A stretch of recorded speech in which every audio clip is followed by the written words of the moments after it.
ಕರ್ತರ ಭವನದಲ್ಲಿ ನಡೆದ ಸುದ್ದಿಗೋಷ್ಠಿಯಲ್ಲಿ ಮಾತನಾಡಿದ ಬಾಗೇಪಲ್ಲಿ ತಾಲೂಕು ಭೋವಿ ಸಂಘದ ಅಧ್ಯಕ್ಷ ವಿನಯ್ ಕುಮಾರ್, ಸಮುದಾಯದ ಬಹುವರ್ಷಗಳ ಭೋವಿ ಭವನದ ಕನಸು ಶಾಸಕ ಎಸ್ಎನ್ ಸುಬ್ಬಾರೆಡ್ಡಿ ಅವರಿಂದ ನನಸಾಗಿದೆ. ಲೋಕಾರ್ಪಣೆ ಕಾರ್ಯಕ್ರಮ ಸುಬ್ಬಾರೆಡ್ಡಿ ಅವರ ಅಧ್ಯಕ್ಷತೆಯಲ್ಲಿ ಮತ್ತು ಸಮುದಾಯದ ಹಿರಿಯರ ಸಮ್ಮುಖದಲ್ಲಿ ನಡೆಯಲಿದ್ದು, ಸಮಾಜದ ಗುರುಗಳಾದ ಹಿಮ್ಮಡಿ ಸಿದ್ದರಾಮೇಶ್ವರ ಸ್ವಾಮಿಗಳು ತಮ್ಮ ಅಮೃತ ಹಸ್ತದಿಂದ ಭೋವಿ ಭವನವನ್ನು ಲೋಕಾರ್ಪಣೆ ಮಾಡಲಿದ್ದಾರೆ ಎಂದರು. ಸಮಸ್ತ ಬಾಗೇಪಲ್ಲಿ ಭೋವಿ ಕುಲಬಾಂಧವರಲ್ಲಿ ಮನವಿ.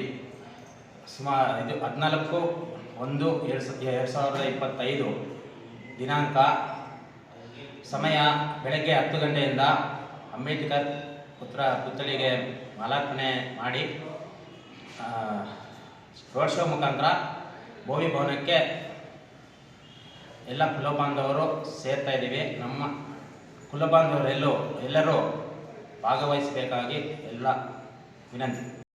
ಈ ವೇಳೆ ಸಮುದಾಯದ ಪ್ರತಿಭಾವಂತ ಎಸ್ಎಸ್ಎಲ್ಸಿ, ಪಿಯುಸಿ, ಪದವಿ ಹಾಗೂ ಉನ್ನತ ಶಿಕ್ಷಣ ಪಡೆದ ವಿದ್ಯಾರ್ಥಿಗಳಿಗೆ, ಹಿರಿಯರಿಗೆ ಹಾಗೂ ಸಾಧಕರಿಗೆ ಸನ್ಮಾನ ಏರ್ಪಡಿಸಲಾಗಿದೆ.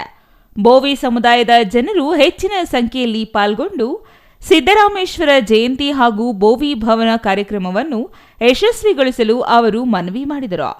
ಇನ್ನು ಈ ಸಂದರ್ಭದಲ್ಲಿ MV Krishnappa, KV Srinivas, Venkataram, Lambu Srinivas, Ashwathappa, N Narayanappa, Ramesh Babu, Venkatesh ಮತ್ತಿತರರು ಹಾಜರಿದ್ದರು.